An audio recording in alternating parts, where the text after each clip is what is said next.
चुके हैं। आइए चारों मेहमानों का परिचय करवा दूं। मेरे साथ फिलहाल 3 मेहमान जुड़े हैं और जल्दी जो बाकी चौथे मेहमान भी जुड़ेंगे। मेरे साथ शलभ मणि त्रिपाठी जी जुड़ चुके हैं, बीजेपी के उत्तर प्रदेश से विधायक भी हैं, प्रवक्ता भी हैं। राजकुमार भाटी जी मेरे साथ जुड़ चुके हैं, समाजवादी पार्टी के प्रवक्ता हैं राजकुमार भाटी जी। मेरे साथ अरुण राजभर जुड़े हैं, सुबह सपा के महासचिव हैं। और मेरे साथ जल्द ही आर बाग जो कि बीएसपी के नेता हैं वो भी जुड़ेंगे। चारों मेहमानों का बहुत बहुत शुक्रिया और स्वागत। अरुण राजभर जी बोलिए। मैं आप सवाल पूछूं, सवाल आपके लिए खुद ही आ गया। रूप में आरक्षण मिलना चाहिए या नहीं मिलना चाहिए? चलिए ओके, आपका सवाल मैं अरुण राजभर जी को पास कर देता हूँ। भाटी जी की हताशा, भाटी जी की निराशा और भाटी जी के चेहरे पर जो भयभीत चेहरा दिख रहा है, ये साफ दिख रहा है कि उत्तर प्रदेश में अब इनके लिए कोई भी विकल्प नहीं बचा है। सारे पिछड़े, सारे दलित, सारे अल्पसंख्यक, अब उसमें से इनके साथ जो तय थे कि भाई कुछ इनके स्वजाति लोग हैं, कुछ इनके यम वाई वाले में कुछ इनके साथ है, कुछ यम वाले इनके साथ है, बाकी सब ने इनके साथ छोड़ चुका है। अब ये बात करेंगे कि जातीय जनगणना, अरे भैया लंबे समय तक, वर्षों तक कांग्रेस को समर्थन किया। पंडित जवाहरलाल नेहरू जी, स्वर्गीय इंदिरा गांधी जी, स्वर्गीय राजीव गांधी जी, क्या ये सब पिछड़ों के दुश्मन थे जिन्होंने जातीय जनगणना नहीं करा पाई? 4 बार आपकी सरकार थी, स्वर्गीय मुलायम सिंह यादव जी, श्री अखिलेश यादव जी मुख्यमंत्री थे, तब जातीय जनगणना नहीं कराई। क्या ये भी पिछड़ों के दुश्मन बने हुए थे? तब याद नहीं आए कि जाति जनगणना होनी चाहिए कि नहीं होनी चाहिए। सवाल इस बात का है कि माननीय प्रधानमंत्री जी ओबीसी वर्ग से आते हैं और इन्होंने इस विश्व के पटल पर ओबीसी वर्ग का एक अलग पहचान बनाया है। और खासतौर से उत्तर प्रदेश में 40 से 42% जो अति पिछड़ा वर्ग है वो बड़ी संख्या में एनडीए के साथ खड़ा हो गया। चाहे आप चौहान उठा के देखिए, 1% भी सपा गठबंधन के साथ नहीं है। चाहे वो आप निषाद देखिए, 1% भी उनके साथ नहीं है। साके सैनी, माली कुशवाहा, ये 1% भी उनके साथ नहीं है। आप उठा के देखिए राजभर, 1% भी उनके साथ नहीं है। हरवंशी, बारी बंजारा, 1% भी उनके साथ नहीं है। इनके साथ बस वही है जो इनके इर्द गिर्द घूमने वाले लोग हैं, यम और वाई। और वाई में भी अब बड़ी संख्या में वो भी एनडीए के साथ आ रहे हैं। हाँ, 2633 जातियों का सर्वेक्षण हो गया है। भाटी जी को पता नहीं है, फोन कट गया।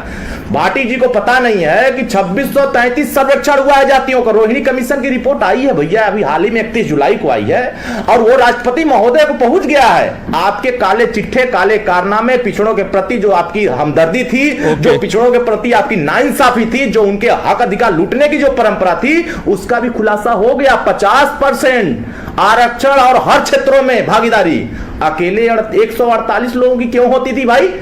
बाकी 554 लोग ऐसे थे, 554 जातियां ऐसी थी जिसमें 70% हिस्सेदारी। 1680 जातियां कहां चली गई? गुमनामी की जिंदगी में आपने छोड़ दिया। न तो नौकरी दिया, न रोजगार दिया, न पुलिस में भर्ती किया, न लेखपाल में भर्ती किया, न एसडीएम बनाया, डीएम बनाया, न एसपी बनाया।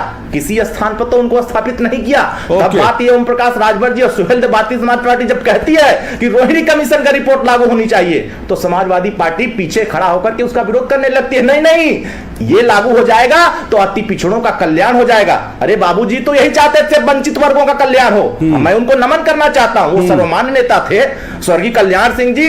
इस उत्तर प्रदेश में जो मिसाल कायम किए थे, उससे पिछड़ों वर्गों में एक जागृति पैदा हुई थी। आपने तो उनको, उनके साथ भी धोखा किया, स्वर्गवास में चले गए। आप उनके यहां नमन तक करने नहीं गए। और वहीं देखिए सर्वमान्य नेता के बीच स्वर्गीय मुलायम सिंह यादव जी क्या सारे नेता पहुंचे और उनको श्रद्धांजलि अर्पित किया। ये होता है संस्कार, ये होता है पिछड़ों का सम्मान। लेकिन आपका चेहरा उसी समय उजागर हो जाता है। आज किसी भी थाने में जाओ, 4 बार की सरकार थी, एक राजभर दरोगा बता दो आपकी सरकार में बने हो तो मैं राजनीति करना छोड़ दूंगा। कहां बनाए थे आप? एक टिकट बता दो आप उत्तर प्रदेश में 22 के चुनाव में एक बंजारा को आपने टिकट दिया हो। हर विधानसभा में 40,000, 50,000, 80,000, 90,000 वोट है। वोट फ्री में चाहिए, नहीं देंगे भैया। नहीं बनाएंगे, राज्यसभा नहीं बनाएंगे आप। देखिए, हम तो भाटी जी को भी हिस्सेदारी दे रहे हैं, इनके गांव में भी लोगों को हिस्सेदारी मिल रही है, बशर्ते बस जो भाटी जी की इच्छा है वो भाटी जी को नहीं मिल पा रहा है, जो भ्रष्टाचार करने का जो इच्छा बना है। इनका जो यूपीए था, जिस गठबंधन में लोग शामिल हैं, यूपीए नाम क्यों बदला गया था? क्योंकि उसमें करप्शन का एक फेरिस्ट लंबी थी, करप्शन का एक बड़ा एक चिट्ठा था, और उस करप्शन को छुपाने के लिए, काले कारनामे को छिपाने के लिए यूपीए का नाम बदल करके INDIA रखा गया। क्यों रखा गया? इसके पीछे वजह है कि ये सोच रहे हैं कि मैं मोदी जी का मुकाबला कर लूंगा। आप बता दीजिए भाटी जी के पास उत्तर प्रदेश में कौन ऐसे लोग हैं जो इनको वोट देना चाहते हैं? आप बता दीजिए कि इनके पास वही लोग हैं जो वोट देना चाहते हैं। चौहान इनके साथ है नहीं, निषाद इनके साथ है नहीं, राजभर इनके साथ है नहीं, पटेल इनके साथ है नहीं, लोध इनके साथ है नहीं, कुशवाहा इनके साथ है नहीं, और ये बात कर रहे हैं कि हम आज की डेट में 70% मतदाता भारतीय जनता पार्टी, एनडीए और सुहेलदेव भारतीय समाज पार्टी गठबंधन के साथ खड़ा है। अब ये जो 30% बच रहा है उसमें भी मेरी हिस्सेदारी बनेगी, उसमें भी बंटवारा हो जाएगा। अभी इनका ही उदाहरण देखा जाए, श्री केजरीवाल साहब गए छत्तीसगढ़ में, क्या कर रहे हैं? मैं कांग्रेस को खत्म करना चाहता हूं। पश्चिम बंगाल में कांग्रेस जाती है, कहती है ममता बनर्जी को मुझे खत्म करना है। ये बेचारे हाथ तो मिला लेते हैं लेकिन दिल नहीं मिला पाते हैं, और न इन लोगों का दिल मिल पाता है, क्योंकि इनके मानसिकता में सिर्फ सत्ता का लालच है, भ्रष्टाचार का लालच है। और माननीय ओम प्रकाश राजभर जब से आए हैं एनडीए के साथ से, आप उठाकर देखेंगे कि उत्तर प्रदेश का माहौल बहुत अलग हो गया है। अब इनके पास सपा भी गठबंधन करके, अभी एक भाई साहब कह रहे थे कि दल बदलू। अरे भैया, आप भी बसपा सपा गठबंधन किए, क्यों अलग हो गए? सपा कांग्रेस से गठबंधन की, क्यों अलग हुए? बसपा बीजेपी से गठबंधन की, क्यों अलग हुए? ये बात मुझे लगता है आज की तारीख में किसी है। जल्दी से अरुण राजभर जी, 30 सेकंड में आपका कमेंट। क्या बीजेपी में हिस्सेदारी मिल रही है? क्योंकि वो फिर कह रहे हैं कि बीजेपी में हिस्सेदारी नहीं है, इसलिए छोड़ा कल्याण सिंह ने।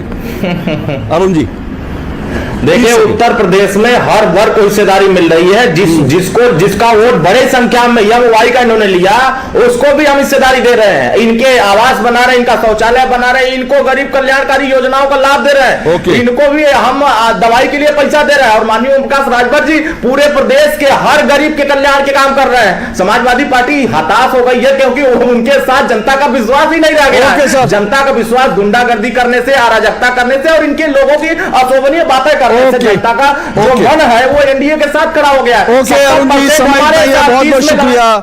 ओके अरुण जी, समय इतना ही, बहुत बहुत शुक्रिया आपका। भाटी जी, शलभ जी और आर बाग जी, आप सबका शुक्रिया। कुल मिलाकर मैं फिर कह रहा हूं कि